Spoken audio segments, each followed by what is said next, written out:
नमीश आहूजा जी पटियाला से। श्री हरिवंश। राधा वल्लभ श्री हरिवंश। महाराज जी आपके चरणों में कोटि कोटि प्रणाम। महाराज जी, श्री जी की कृपा से मैं 7 साल से प्रतिदिन मंदिर जाता हूँ, प्रतिदिन नाम जप भी करता हूँ, पर मेरे जीवन में जब भी कोई प्रतिकूलता आती है या कोई कार्य सफल नहीं होता तो मेरे शरीर के रिश्तेदार मुझे कहते हैं, कहाँ गए तुम्हारे भगवान, प्रतिदिन मंदिर जाने का क्या फायदा हुआ। जब वो ऐसा कुछ भगवान के विषय में बोलते तो मुझे बहुत गुस्सा आता है। महाराज जी मेरा मार्गदर्शन करें। देखो, अज्ञानी जन तो कुछ भी बोलते रहेंगे।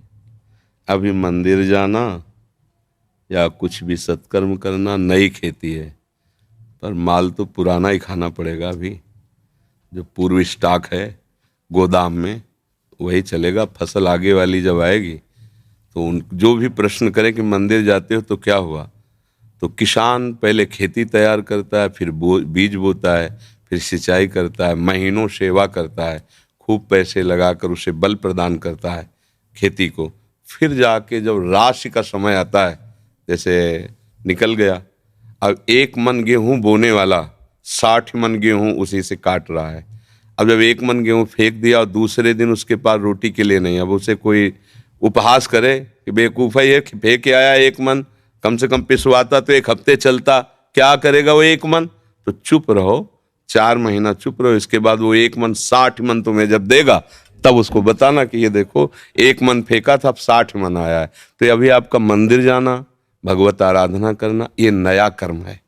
ये जब फलीभूत होगा तब तक पता नहीं वो देखने वाले रहें कि ना रहें क्योंकि कोई भी खेती तत्काल नहीं होती ना। तो इसलिए बच्चा, ये सत्कार्य है।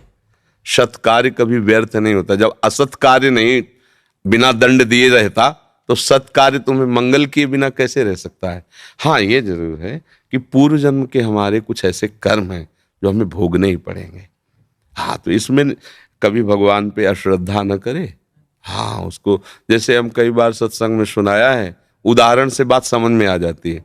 1-2 मित्र थे, स्कूल में साथ पढ़ते थे। जब थोड़े सयाने हुए तो एक गलत मार्ग में चला गया। धनी घर का था, शराब पीना, वैश्यागमन करना, जुआ खेलना, बस ऊट पटांग गनत। और एक था गरीब घर का था, वो गंगा नहाना, नाम जप करना, मंदिर जाना, ऐसे शुरू कर दिया। अब जो जिस मार्ग में चलता उसमें उसकी और बढ़ोतरी होती, वो और गंदा, ये और भगत। तो इसने ब्याह भी नहीं किया, नाम जप, और वो तो मतलब जितनी गंदगी। एक दिन दोनों मित्रों की मिलान हो रही थी, वो उधर से आ रहा था और ये इधर गंगा नहा के नाम जप करते हुए जा रहे थे। तो जे देखा मित्र से इतना बड़ा खजूर काटा होता ना, इतना बड़ा काटा पार कर गया। वो भगवान का नाम लेते हुए बैठ गए और वो लांग बूट पहने हुए नशे में एकदम। बोले, देख लिया तेरे भगवान ने क्या किया, पूरा जीवन हो गया ना गंगा नहाते हुए, अब क्या, देख देख मेरे पास वैभव, क्या कमी है। लोग जहां जाते 4 लोग आओ बैठते, मौज मस्ती, कहते थे हमारे साथ रहे, मौज मस्ती में रहेगा। अब इतना कह के तो चला गया। 4 कदम बढ़ने पर उसको एक अटैची मिली जिसमें हीरे थे। लौट के फिर आए, बोले, देख रहे तेरे कांटा लगाओ मेरे। अब तो उसका विश्वास नष्ट हो गया कि यार मतलब वास्तविक कुछ नहीं है ये सब, गंगा नहाना है सब, चला गया। इतने में जब किसी का विश्वास टूटता है तो भगवान उसको, जैसे आपको यहां भेज दिया, या भगवान स्वयं समझा देंगे, क्योंकि विश्वास भगवान पे किया ना तो वही समझा, ये ड्यूटी है उनकी, वो समझा देते। कोई ऐसा शास्त्र पढ़वा देंगे, कोई प्रवचन सुनवा देंगे, अच्छा ऐसा आपके या अंदर ही विवेक जागृत, ये उनके हाथ का बात है, वो क्या करते हैं। भगवान एक ब्राह्मण के रूप में वयोवृद्ध तपस्वी, अरे बेटा तुम्हारे कांटा लग गया क्या, राम राम। बोले, नाम मत लो, पूरा जीवन हो गया नाम लेते हुए, हमको क्या मिला।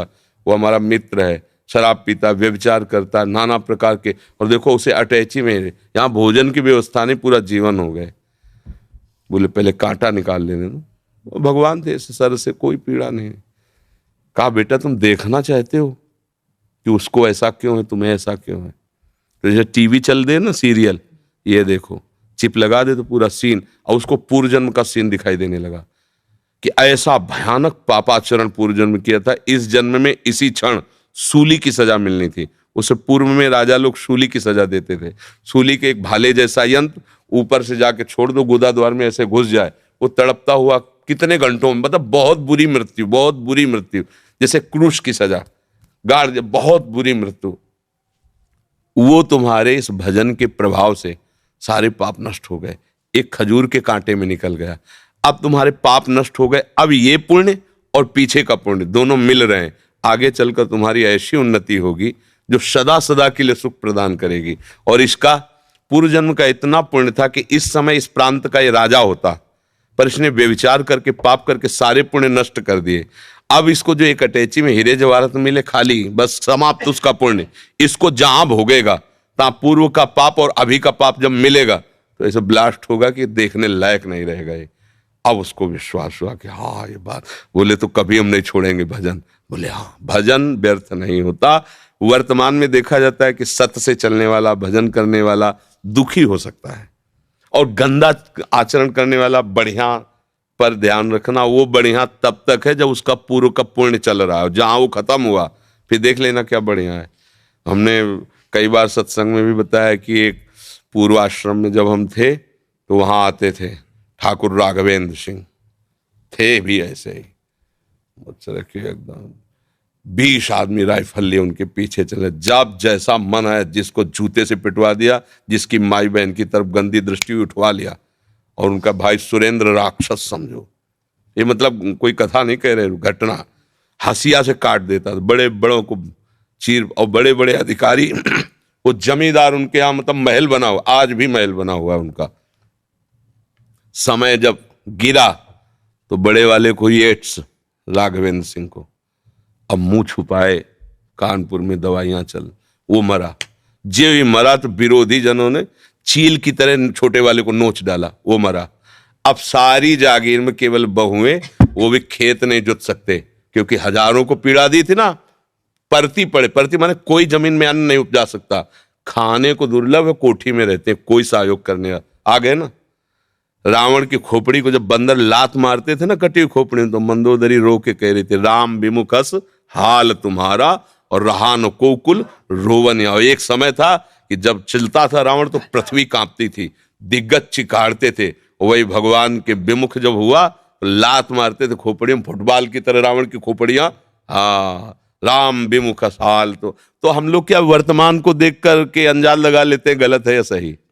वर्तमान में सही चल रहा है पर बार बार उसको धोखा खाना पड़ रहा है तो लगता है सही कहाँ है, गलत चल रहा है। और वर्तमान में गलत चल रहा है, बार बार उसकी प्रोग्रेस उन्नति होती चली जा रही, ये मार्ग सही नहीं, नहीं भूल नहीं। सत मार्ग कभी गलत नहीं हो सकता और गलत मार्ग कभी सत्य नहीं हो सकता, और सत्य की कभी पराजय नहीं है। थोड़े दिन देखो पांडवों को वनवास हुआ, लेकिन हस्तिनापुर का चक्रवर्ती सम्राट का अभिषेक महाराज युधिष्ठिर को ये हुआ, काट के फेंक देंगे पूरा परिवार कौरवों का, है ना। थोड़ी दिन के लिए दुर्योधन दुशासन सब फूल रहे थे, वो बेचारे कष्ट पा रहे थे वन में, लेकिन परिणाम भगवान श्री कृष्ण और धर्म जिसकी तरफ है, जय उसी। तो थोड़े दिन कष्ट मिलना कोई मतलब बुरी बात नहीं, परिणाम बढ़िया हो ये बात देखें। थोड़े दिन मौज मस्ती हो, परिणाम तो फिर परिणाम। अब मौजे मस्ती में तो जेलें भरी हैं, ये जेल काहे भरी है, यही भरी है। बुद्धि भ्रष्ट हो गई, गलती कर दी, आजीवन सजा, आजीवन कारावास। भैया कभी अपने विश्वास को विचलित मत होने देना, है ना। वो ऐसी शक्ति हमें देना दाता, मन का विश्वास कमजोर होना। कहीं से भी बात हो, अपनी बात, अरे हे प्रभु मुझे ऐसी सामर्थ्य दो कि आपके प्रति कभी मन का विश्वास कमजोर न होने पाए। ये माया करेगी, लोग ऐसा उपहास करेंगे बड़े भजनानंदी मन के, हो गई ना किडनी फेल दूसरे के लिए बपली कह रहे, हो गई ना किडनी फेल क्या। अब ये प्रोग्राम पीछे का चल रहा है नहीं। हमारी नई खेती है, ये देख लो नई खेती है। आप नौजवान राधा राधा ऑफिसर रैंक के लोग नौकरी छोड़कर बाबा जी बने बैठे, ये हमारी कमाई है और ये हमारे पीछे की कमाई है। पूर्व जन्म का कोई पाप, माँ के गर्भ से ही ऐसी रचना की किडनी की कि अब जाकर कोई फेल हो गई। ये गर्भ से ही होता है, पॉलिसिस्ट किडनी डिजीज, ये एक रोग होता है जो माँ के गर्भ से इसकी रचना होती है, ये वंशानुगत आता है। तो किसी के कहने से क्या है भाई, सब संसार में अपने अपने मन से चल रहे, वो कुछ भी बोल सकते, भगवान को गाली दे सकते, ले भगवान को गाली दे, तो किसी के मुंह में नहीं लगना, अपनी बात समझना है। बड़े भाग्यशाली हो जो तुम मंदिर जाते हो धर्म भाव में। शराब तो नहीं पीते होगे? हाँ, पीना भी नहीं, हाँ कोई भी तो समझता, ठीक है।